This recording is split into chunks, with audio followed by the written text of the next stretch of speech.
네, 한 달 가까이 이어지고 있는 코로나19 4차 대유행의 기세가 좀처럼 꺾이질 않고 있습니다.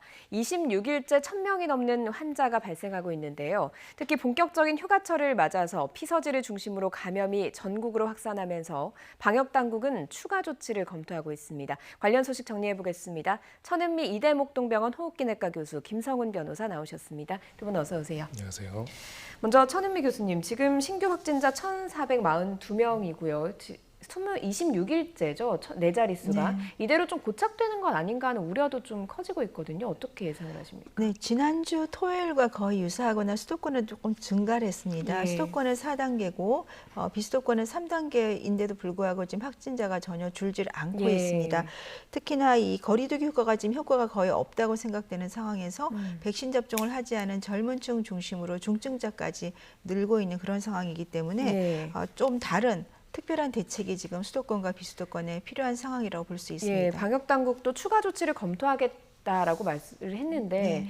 추가적으로 검토할 수 있는 조치가 있을까요? 지금 이미 좀 높은 단계를 시행하고 있잖아요. 그렇습니다. 단계를 지금 올릴 수는 없을 것이고요.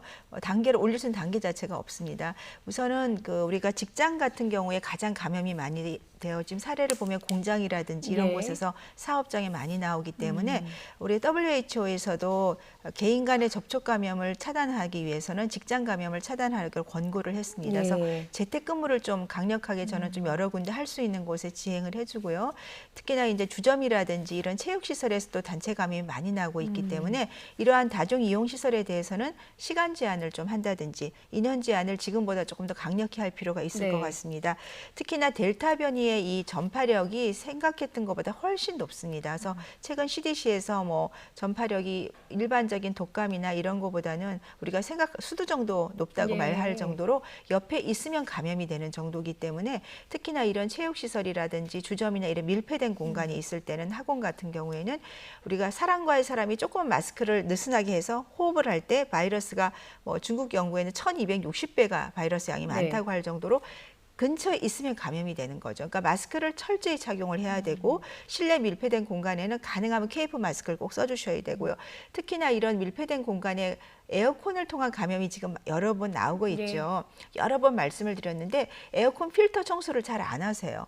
그래서 에어컨 필터 청소를 항상 해주시고 학원이라든지 다중 이용시설 이용할 때는 이렇게 손 세정제를 보면 뿌려서 그냥 이러고 들어가세요. 이거를 20초 이상 꼼꼼히 하셔야 됩니다. 네. 특히나 체육시설 같은 경우 기계를 이용하기 전에도 깨끗이 손 세정을 하고 사용 후에 나올 때도 손 세정을 하고 나오셔야 손잡이나 이런 탈의실을 이용하실 때 감염이 안 되실 수가 있습니다. 추가적인 조치 이외에도 개인이 또 철저하게 방역 수칙을 지켜야 된다. 그런 네. 방역 수칙 방법에 대해서 설명을 좀 해주셨는데 추가적으로 좀 단계가 높아지게 되면요. 방역에 대한 좀 피로감이 생기지 않을까 하는 우려가 있습니다. 그리고 시설들, 뭐 자영업자들 같은 경우 워낙 어려움이 크다 보니까 좀 지침을 어기는 경우도 많이 나오고 있거든요. 부산에서는 노래주점이 25일에 한번 집합금지 명령을 어겼다가 또다시 적발되는 사례가 발생이 됐어요. 이게 솜방망이 처벌 때문이라는 얘기가 있던데 어떻습니까? 네, 그렇습니다. 이렇게 법의 규제와 제도 그리고 사람들의 행동 간의 관계를 연구하는 걸 이제 법 예. 경제학이라고 하는데요. 소위 말해서 이러한 규제를 했을 때 사람들이 어떻게 반응을 하고 어떻게 할 것인가에 관한 것이죠. 결국 지금 방역 지침이라든지 모든 것들은 이것을 통해서 이 명령을 따라줄 것을 요구해서 방역이라는 하나의 목표를 달성하기 위한 것인데 그 소위 말하는 허들이라고 할 수 있는 장애물이라고 할 수 있는 만약 위반했을 경우에 어떻게 보면은 벌금을 내거나 예. 어떤 제재 조치가 가해지는 것들이 그 위반으로 인한 이익보다 훨씬 작다고 느껴질 때는 이 부분들이 자꾸 발생을 하게 되는 겁니다. 다만 말씀하신 것처럼 그러면 무조건 벌금을 높이고 구상권을 행사하는 것만으로 하는 것이 맞은가 한다면은 지금 사실 이것이 벌써 2년 가까이 됐기 때문에 네. 한계는 굉장히 많이 있죠. 그래서 사실은 두 가지가 다 같이 가야 한다고 생각을 합니다. 만약 그로 인해서 문제를 일으킬 경우에 지금 이제 감염법 예방법에 새로운 조항이 도입이 돼서요. 구체적으로 방역 수칙을 위반을 해가지고 감염병 확산을 야기한 사람에 대해서 손해배상이 가능하도록 되어 있기 때문에 손해배상 책임을 묻는 것뿐만이 아니라 지금 다른 업주분들 중에서는 상당히 이걸 지키기 위해서 노력하고 또 고통에 겪는 경우들이 있습니다. 이런 분들에 대해서도 좀 더 이 수칙을 지킬 수 있도록 그래도 삶이 계속될 수 있도록 하는 여러 가지 지원 조치들이 같이 이루어져야 있어야지 이 부분이 현실적으로는 실효성을 발휘할 수 있지 않을까 이렇게 생각합니다. 잘 지키는 분들에 대한 좀 지원이 필요하다는 말씀이시죠? 그렇습니다. 거기에 따른 인센티브도 필요하다는 생각이 들고요. 네, 지금 그 방역 수칙을 어긴 그 주점을 이용한 손님들도 같이 처벌을 받게 돼 있습니까? 네, 원칙적으로는 지금 그 방역을 이용한 손님들도 처벌이 될 여지는 네. 있는데요. 기본적으로 뭐 형사처벌에 이렇게까지 받지는 않을 가능성이 매우 높고요. 기본적으로 이제 이 업주가 처벌을 받는 것이 네. 전제로 되어 있다라고 보시면 됩니다. 네, 지금 부산에서 이렇게 방역 수칙을 어기고 이런 것들이 좀 걱정되는 이유는 휴가지잖아요. 그래서 휴가지에 사람들이 많이 몰리면 이렇게 어긴 업소에서 확진자가 발생하고 지역 사회로 옮겨지고 거기서 또 옮아서 수도권으로 오고 이런 악순환의 고리가 될 수가 있거든요. 네. 어떤 좀 대책이 필요하겠습니까? 지금 같은 경우 여행을 안 가는 게 가장 좋은 방법입니다만 꼭 여행을 가실 때는 가능하면 가족 모임으로 가셔야 됩니다. 가족끼리는 이미 감염 상태를 알 수 있는 상태이기 때문에 네. 감염이 되거나 감염을 전파시킬 수는 없겠죠. 또 만일에 어딘 숙박업소를 예약을 하셨다면 우리가 펜션이나 호텔 같은 경우에는 손잡이나 세면대라든지 TV 리모컨 이런 곳에서 감염이 될 수가 있습니다. 네. 그래서 그런 곳에 대해서는 개인적으로 가셔서 알코올솜이나 이런 걸로 좀 닦아주시는 것도 좋겠고요. 거기에 가시면 가족끼리 이제 그 실내에서만 생활하면 좋지만 이제 다중 이용 시설 같은 걸 이용하실 수도 있는데, 근데 그것도 가능하면 포장이나 그런 걸로 가지고 와서 가족끼리 좀 하시는 게 좋을 것 같고, 또 물놀이를 가시게 된다고 한다면 물 안에서는 감염이 거의 안 되세요. 네. 그런데 물 밖에 나와서 우리가 여러 가지 또 다중 이용 시설을 이용한다든지 공용 물품을 만지거나 탈의실 이런 데서 감염이 될 수 있으니까 그러한 경우 꼭 K4 마스크를 사용하시고 나온 다음에 손 씻는 것을 반드시 최소한 20초 이상 네. 세정제건 비누건 꼭 깨끗이 씻어주시면 사실은 많은 경우 예방이 됩니다. 네, 지금 방역 수칙에 대해서 여러 번 강조를 해주시고 되도록이면 휴가를 안 가는 게 좋긴 하지만 그래도 워낙 답답한 상황이다 보니까 가시게 되면 개인 방역 수칙을 잘 지키는 게 중요한 시점인 것 같고요. 좀 걱정이에요. 지금 대면 예배가 10%로 수도권의 경우에는 금지가 돼 있습니다만 사랑제일교회가 계속해서 대면 예배를 하고 있어서 우려가 되고 있습니다. 지금 성북구 같은 경우가 그러니까 서울시에서 성북구에 있는 사랑제일교회 시설 폐쇄 명령을 내렸거든요. 네. 네. 그 법적 구조를 보게 되면요, 감염병법의 49조의 1항에는 시도지사 등이 감염병이 예방하기 위한 조치로서 시설에 대한 폐쇄 명령을 내릴 수 있는 근거 규정이 있습니다. 네. 그리고 관련돼서 일단은 집합 재래 등을 금지할 수 있는 집회나 재래를 금지할 수 있는 규정들이 있고요. 만약 이런 규정들을 위반했을 경우에는 같은 조항의 3항에 따라 가지고 처음에는 운영 중단 명령을 했다가 운영 중단 명령을 따르지 않을 경우에는 재량이 아니라 네. 단서에서 반드시 폐쇄 명령을 하도록 되어 있습니다. 결과적으로는 49조에 따른 예방조치를 위반했고 예방조치를 위반해서 운영중단 명령도 위반해서 폐쇄 정치를 하겠다라고 이렇게 나아갈 거고요. 이 같은 조항의 사항에서는 이 부분에 대해 가지고 만약에 그 수범자라고 할 수가 있죠. 그 시설장이 이 부분을 수용하지 않을 수 있는 권리가 있는가에 대해서 네. 정당한 이유 없이 해당되는 명령을 거절할 수 없다라는 내용들이 다 있고요. 또 벌칙 조항에서는 그럼에도 불구하고 폐쇄 명령에 따르지 않을 경우에는 징역 2년 이하의 징역으로 형사처벌이 가능하도록 규정을 하고 있습니다.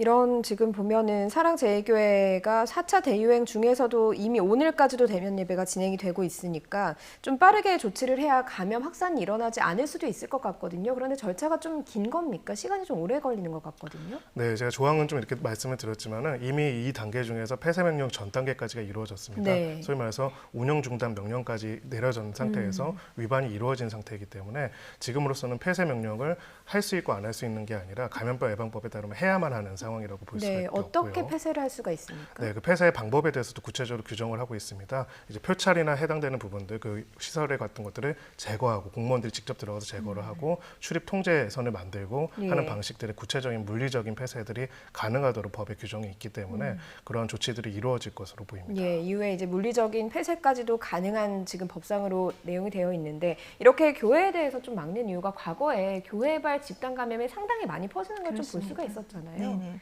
지금 상황에서 대면 예배를 하는 건 상당히 위험한 것 아니겠습니까? 우리가 사실 꼭 대면 예배를 안 하더라도 집에서 그 예배하신 걸 다 볼 수가 있어요. 그러니까 그 말씀을 전달받는 게 사실은 제일 전 중요하다고 생각을 합니다.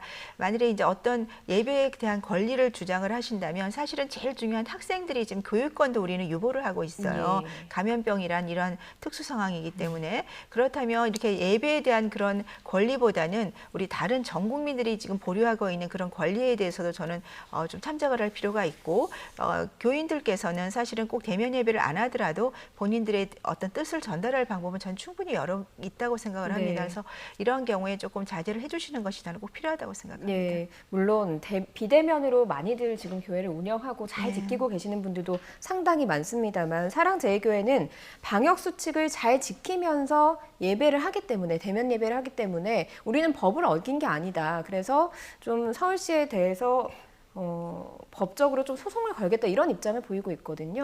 맞는 말입니까? 일단은 그 객관적인 주장의 내용들을 봐야겠지만은 사실은 근거 조항을 조금 오해하신 게 아닌가 싶습니다. 제가 아까 말씀드린 거는 49조에 따른 예방 조치로서의 시설 폐쇄 명령이고요. 예. 그것이 아니라 감염병의 어떤 발생이 있을 때 그 발생 지역에 대한 폐쇄 명령은 또 다른 조항에서 규정을 하고 있습니다. 42조에서 규정을 하고 네. 있고요.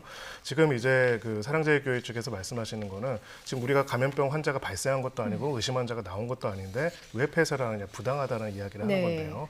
지금 감염병 예방법에서는 실제로 환자가 발생한 게 아니더라도 예방을 위해 가지고 이런 조치들을 할 수 있도록 이미 규정들이 다 있습니다. 그렇기 때문에 적어도 지금 방역 수칙을 지키고 있으니까 폐쇄 명령이 안 따라도 된다는 거는 법률적으로는 맞지는 않습니다. 예. 다만 이제 이보다 좀 더 상위 규범으로서 헌법적인 권리에서 이 감염병 예방법의 법률이 헌법상의 종교의 자유를 과도하게 침해되는지에 대한 여부에 대한 어떤 주장, 그 법률적인 판단에 대한 것들을 이야기할 수는 있겠죠. 하지만 아까 교수님께서 말씀하셨다시피 지금 사실 이런 상황 속에서 거의 대부분의 교회들은 방역 수칙들을 지키고 이런 명령들을 지키고 어려움 속에서 하고 있습니다. 네. 근데 이게 말씀하신 것처럼 교회만의 어려움이 아니라 정말 이것 때문에 생계와 삶이 무너진 분들도 그렇습니다. 굉장히 네. 많거든요.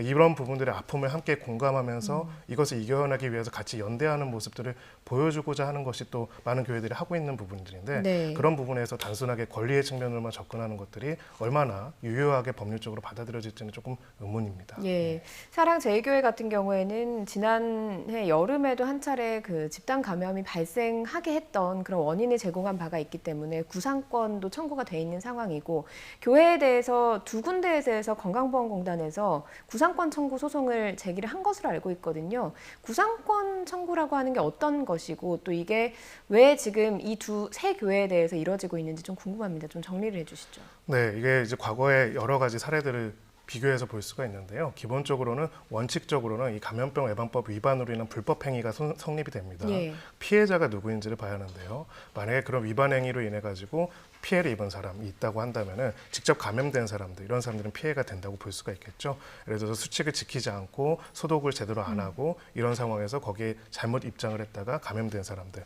혹은 그 옆에 있는 뭐 가게 뭐 이런 것들이 될 수가 있을 것입니다. 네. 직접적인 피해자가 하는 거는 손해배상 청구, 불법 행위로 인한 손해배상 책임으로 인정이 될 겁니다. 구상권이란 거는 이분들을 보호하고 이분들을 치료하기 위해서 국가가 들인 비용들이 있지 않겠습니까? 네. 대표적으로 이제 건보에서 의료보험 재정으로서 이렇게 하게 되겠죠. 그러면은 이 사람의 불법 행위로 인해 가지고 우리가 비용을 대신 지출했기 때문에 이 비용 상당액에 대해서 구상권으로서 상대방한테 청구하는 구조입니다. 네. 다만 이게 법률적으로는 조금 난해한 부분들이 있습니다. 가장 대표적인 선례로는 이 세월호 참사 당시에 세월호 참사를 유발했던 정해진 해운과 관계자들을 대상으로 국가가 구상권 청구 소송을 한 적이 있어요. 당시에도 이제 법률적으로 이걸 어떻게 구성할 것인지 굉장히 논란이 많이 되는데 최종적으로는 세월호 참사 피해자 보호법에 있는 구상권 특정 조항으로 다 정리를 해가지고 했습니다. 민사적으로 뭐 사무관리나 비용 부담 불법행위 여러 가지를 해봤을 때 조금은 법리상 난점이 있기 때문이죠. 그래서 지금 감염병 예방법은 새로 개정이 돼가지고요. 네. 72조에 의해서 손해배상 청구의 기본적인 근거 규정을 만들어놨습니다. 즉 감염병 예방법을 위반함으로써 손해를 입힌 자가 있을 경우에 국가나 지자체나 공공기관들이 여기에 대해서 손해배상을 청구할 수 있다. 그래서 앞으로는 구상권이란 개념보다는 이 72조의 이를 이용한 손해배상 청구로 단일하게 정리돼서 진행될 가능성이 높습니다. 네, 지금 그 IM 선교회 그리고 성석교회, 사랑제일교회 뭐 이렇게 해서 이 IM 선교회와 성석교회와 관련한 치료비가 공단이 부담한 치료비가 27억 원이거든요. 그러면 어느 정도를 좀 손해배상 청구로 돌려받을 수 있게 될까요? 이게 국민의 네, 책임이잖아요. 만약에 인용이 된다라고 하면 그 27억 원 부분들이 일단은 인용이 될 것으로 보이고요. 이거와 별개로 이제 서울시에서 또 제기했던 소송이 있습니다. 서울시에서 당시에 이제 신천지를 상대로 소송을 제기했을 때는 당시로는 간접적 피해까지도 이제 추가적으로 이야기를 예. 했습니다. 가령 이제 당시에 단계를 격상함으로써 벌어진 여러 가지 공공 운임상의 적자 보전액까지도 청구를 했고요. 이게 결국은 결국은 이제 두 가지 단계로 문제가 될 겁니다. 구상권을 청구할 수 있는 법률상의 근거들이 인정이 될 수 있는가 첫 번째고요. 두 번째는 범위죠. 근데 가장 직접적이고 1차적인 범위는 직접적인 건보에서 부담한 치료비 상당액이 될 것이고요. 네. 2차, 3차는 만약 그로 인한 경제적인 손실까지. 지금 아까 우리가 자영업자분들 얘기를 했지만은 그분들의 고통에 대해서 우리가 지원하기 위해서 국가적으로 나오는 게 수조 원이 될 거란 네. 말입니다. 그런 부분들까지도 청구를 할 가능성도 배제할 수는 없습니다. 네, 앞으로 이제 법적 절차가 진행이 될 텐데 코로나19라는 뭐 전례 없는 사태에 새롭게 지금 진행되는 법적 절차라서 좀 지켜봐야 할 것 같습니다. 그리고 앞서서 휴가지나 뭐 유흥주점에 대한 이제 집단 감염 사례를 이야기를 했지만 최근 보면 젊은 층에서 확산세가 많이 늘어나고 있습니다. 그런데 위중증 환자가 늘고 있다는 수치가 있더라고요. 젊은 층 중에서도 중환자가 좀 많이 나오고 있는 겁니까? 그렇습니다. 델타 변이는 이전의 변이에 비해서 아마 최적화된 그 전파에 최적화된 변이기 때문에 네. 바이러스 양도 굉장히 많이 나오고요. 또 감염력도 기존에 한두 명을 감염시켰다면 8명, 9명까지 전파시킬 수 강력한데 문제는 이 50대 이하의 젊은 층 활동 인구가 백신 접종이 지금 되지 않았습니다. 이 백신 접종에 요새 좀 바뀌는 경향은 집단 면역보다는 개인의 중증을 예방하는 효과가 더 높다고 지금 알려지고 네. 있는데 백신 접종이 안 된 분들이 활동을 하는 과정에 델타 변이가 유행을 하다 보니까 감염이 될 수밖에 없죠. 그런데 갑자기 확진자가 늘었고 정부가 여기에 대해 준비를 하지 못하는 과정에서 일부 젊은 층들이 입원이 늦어지거나 또 젊은 층이라고 하더라도 당뇨나 고혈압이라든지 뭐 갑상선 질환이나 항암 치료 여러 가지 병을 갖고 계신 분들이 계세요. 그분들은 연령은 60세 이하지만 분명히 중증으로 갈 수 있는 분들인데 그분들이 그냥 생활치료시설이나 이런 곳에 늦게 입소를 하거나 치료가 안 되는 상태에 중증으로 가는 거죠. 그래서 네. 사실은 큰 이런 수도권 병원에서는 20대에서 이미 에크모라든지 중증 환자 치료하는 사람이 상당히 있고 그래서 최근에 중증 환자가 2배 이상 증가했고 사망자도 연일 몇 명씩 나오고 있습니다. 네. 정부가 병상은 있다고 얘기를 하시지만 병상에서 치료를 담당하는 의료진은 한계가 있어요. 그 의료진들의 집중도가 떨어지고 또 치료 자체가 늦어지면서 중증도가 나오는 겁니다. 그래서 생활치료시설에서 가능하면 이러한 그 어떤 기저질환이 있는 젊은 층에 대해서 저는 지금까지 나온 치료제를 쓸 수가 있거든요. 그 항체치료제 같은 걸 적절한 시기에 투여를 하게 되면 최소한 70%는 입원율을 감소시킬 수 있다는 연구가 지금 삼상도 발표가 됐고 세계적으로 어떤 의료인은 이것은 게임 체인저란 말도 하는 이유가 돌파 감염 사례가 지금 대단히 많이 나오고 있습니다. 네. 해외 같은 경우는 뭐 메사추세츠 같은 경우는 미국의 한 75%가 돌파 감염 사례고요. 싱가포르도 거의 3분의 2가 돌파 감염. 그 말은 백신을 맞아도 소용이 없는 그렇죠. 거군요. 중증도는 예방하지만 전파를 시킬 수 있는 거죠. 근데 이러한 분 중에는 분명히 고령자, 기저질환자, 중증 환자나 젊은 층도 있기 때문에 이러한 치료제를 백신과 같이 병행해서 사용하는 것이 지금 굉장히 중요하다고 생각합니다. 치료제를 지금 사용할 수 있는 게 있습니까? 항체 치료제를 지금 국내에서 생산을 하고 있고 네. 해외에서는 이제 수입을 하지만 우리나라에 있습니다. 그런데 기준 자체가 지금 임상 3상이 발표가 됐는데 아직 식약처 허가가 안 나서 60세 이상이나 고혈압, 폐렴 환자 정도만 적응증이 되다 보니까 60세 이상의 이런 질환이 있는 분들은 생활치료시설에 있다 나빠지면 병동에 입원을 하니까 이미 네. 그 항체치료제는 쓸 수가 없게 되죠. 그러다 보니까 건강하신 분은 회복을 하시지만 그렇지 못한 분들 중에는 중증 환자가 나올 수밖에 없습니다. 네, 항체 치료제 사용도 젊은 층에게도 좀 쓸 수 있도록 그렇습니다. 좀 넓혀야 된다라고 하는 천은미 교수님의 의견이셨습니다. 방금 게임 체인저가 될 수 있다라고 말씀하신 것이 백신도 하나가 포함이 되잖아요. 그러니까 백신과 치료제가 예, 둘 다 동시에. 가능성이 있는 예, 것이죠. 네. 보면 상황은 나빠졌는데 우리가 지금 확산세를 줄일 수 있는 무기가 그렇게 많지는 않은 것 같습니다. 근본적으로 좀 없애려고 하면 백신이 접종이 적극하게 지금 진행이 돼야 되는 상황인데요. 18살부터 49살까지의 청장년층 백신 접종 신청이 이번 주부터 진행됩니다. 관련 내용 들어보고 오겠습니다. 40대 이하 청장년층에 대해서는 10부제에 따라 정해진 날짜에 개별 사전 예약 후에 접종을 실시합니다. 주민등록번호, 생년월일 끝자리를 기준으로 10부제로 나누어 진행합니다. 네, 이번 주부터 예약이 진행되는데 사실 예약을 두고서 50대 같은 경우는 상당히 우여곡절이 많았거든요. 그렇습니다. 이번에 10부제로 운영을 한다는 거죠. 그렇습니다. 예. 예. 기본적으로 이제 우선 접종 대상자들이 있습니다. 필수 업무 접종자나 필수 업무 종사자나 아니면은 접종 소외계층, 아동 청소년 밀접 접촉 계층에 네. 대해서는 우선 접종이 되고요. 그 외에 사실은 이 백신에서 가장 소외되어 있는데 지금 감염되는 걸로 봐서는 감염의 비율이 굉장히 높은 게 바로 이 18세부터 48세 이하 이 구간입니다. 이분들에 대해서는 10부제로 운영이 되고요. 네. 기억하시기 쉽게 이제 신청할 수 있는 시간에 자신의 주민번호 등록상 이제 생년월일 끝자리와 일자리 맞춰가지고 하시면 됩니다. 10일 동안 이루어지게 되고요. 네. 이 10부제 기간 동안에 신청을 해가지고 접종이 이루어질 계획이다. 이렇게 발표가 됐습니다. 이번엔 좀 시스템이 잘 운영이 돼서 제대로 예약이 됐으면 좋겠는데 고령자 중에 접종 기간 놓친 분들도 상당히 있거든요. 이런 분들은 좀 위험하잖아요. 네. 어떻게 좀 백신 접종이 진행이 될까요? 이제 그런 분들도 특히나 이제 60에 74세 분들이 접종을 놓친 분이 좀 160만 명 정도가 네. 되시거든요. 네, 그분들은 이제 예약을 하실 수 있습니다. 이 기간에 같이 예약을 하셔서 아스트라제네카 백신으로 아마 접종을 하시게 되고 75세 이상의 어르신들은 언제나 본인이 예방센터에서 예약을 하시게 되면 화이자 백신을 접종할 수 있게 네. 배려가 되어 있습니다. 지금 교수님이 보시기에는 우리가 목표로 한 게 9월까지 국민 70%에 대한 1차 접종이잖아요. 이 정도 속도라면 가능할까요? 지금 정부가 8월 달하고 9월 달에 이제 백신 접종을 할 수 있게 충분히 물량을 확보했다고 하셨습니다.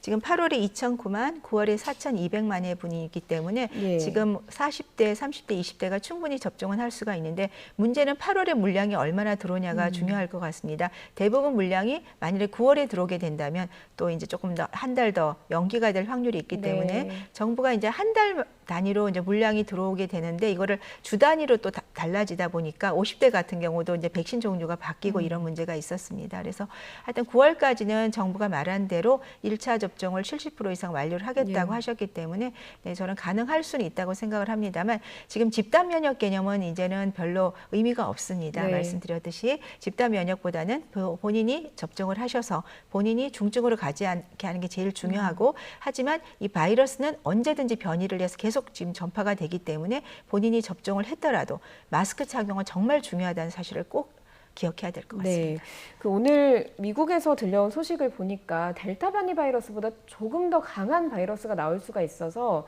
아예 코로나 상황이 초기화될 수가 있다. 백신이 지금 효과가 없을 수도 있다라는 기사도 나오고 있거든요. 이런 거에 대해서는 좀 어떻게 예측을 하십니까? 네, 지금 사실 델타 변이가 이렇게 생기기 전까지는 백신으로 조절을 할 수 있을 거란 기대가 많았고요. 사실 이스라엘, 영국, 미국 같은 경우도 델타 변이가 퍼지기 전에는 굉장히 확진자가 줄었습니다. 그런데 델타 변이가 이게 전파력이 3배 이상 높고 입원율도 2배 이상 높아지고 저는 사실 바이러스가 1260배가 더 나왔다는 그 중국 결과를 보고 굉장히 놀랐거든요. 네.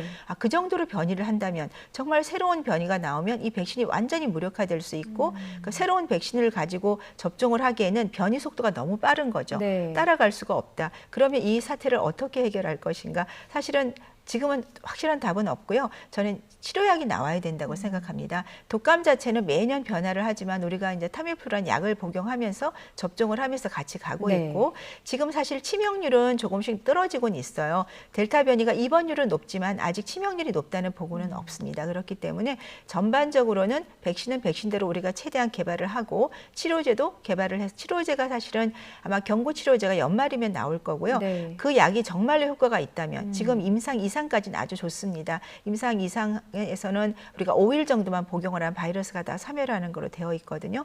네, 그러한 어떤 의학적 개발에 의해서 저는 어느 정도는 극복을 할 수 있지만 일부 기관이나 일부 공간에서는 마스크는 앞으로도 필수가 되지 않을까 생각합니다. 네. 결국에는 치료제가 나와야 이 상황이 좀 안정적으로 갈 수 있는 상황이 될 수 있다라는 말씀이셨던 것 같습니다. 이 델타 변이 바이러스가요. 다른 기존에 있는 코로나 바이러스는 좀 깊숙이 침투해서 폐나 이런 곳에서 그 확산이 되고 좀 심해지는데 델타 변이 바이러스의 그 확산세가 높은 이유가 코나 이런 구강 이쪽에 좀 앞쪽에 머무르면서 숨만 쉬어도 전파가 된다라는 분석도 있더라고요. 네. 그래서 감기 증상이랑 비슷하다라는 얘기가 있던데 호흡기내과 교수님이시니까 실제로 현장에서 봤을 때 좀 그런 경우가 많습니까? 네, 우선 델타 변이가 특징이 코로 들어왔을 때 굉장히 세포의 접합을 많이 하게 변이가 형성이 되어 있고 그러다 보니까 만일에 바이러스가 10개 정도가 제가 들이마셨는데 기존의 바이러스는 한 2-3개만 들어왔다면 얘는 10개가 다 들어오는 거죠. 그러니까 또 거기서 복제를 굉장히 빨리 하고 기존의 바이러스는 6일 정도가 평균적으로 감염된 후 증상이 나타난다면 델타는 4일 정도면 증상이 나타나는 거죠. 네. 그리고 코에서 복제를 많이 하다 보니까 전파를 외부에 굉장히 빠르게 전파를 하는 거죠. 그래서 전 세계적으로 지금 델타가 문제가 되고 있는 거고 말씀하신 대로 이 바이러스가 들어올 때는 코나 이 입으로 들어오지만 우리나라 연구도 있었고요. 또 해외 연구도 최근에 나온 걸 보면 코에 있는 점막에 있는 세포에만 얘가 증식을 하게 되어 있습니다. 그래서 젊은 사람들은 면역이 좋다 보니까 코에서 이 세포를 면역을 이겨내서 네. 이제 후각 상실이라든지 이 정도 콧물이나 네. 그런 코막힘, 두통 정도가 되지만 면역이 떨어지신 분들은 이 세포가 침투를 하게 되죠. 그래서 폐로 들어오면 폐렴이 되는 거고 전신적으로 침투가 되면 장기에 들어가서 네. 중증이 되는 그런 사례가 되겠습니다. 그래서 백신 접종을 하신 분이라도 돌파 감염 사례가 지금 해외를 보면 대단히 높기 때문에 우리가 절대로 안심하지 마시고 마스크는 꼭 착용해 주시는 것이 필요하겠습니다. 예, 알겠습니다. 오늘 코로나19 상황과 코로나19로 인해서 일어날 수 있는 법률 쟁점 짚어봤습니다. 여기까지 듣겠습니다. 두 분 고맙습니다. 감사합니다.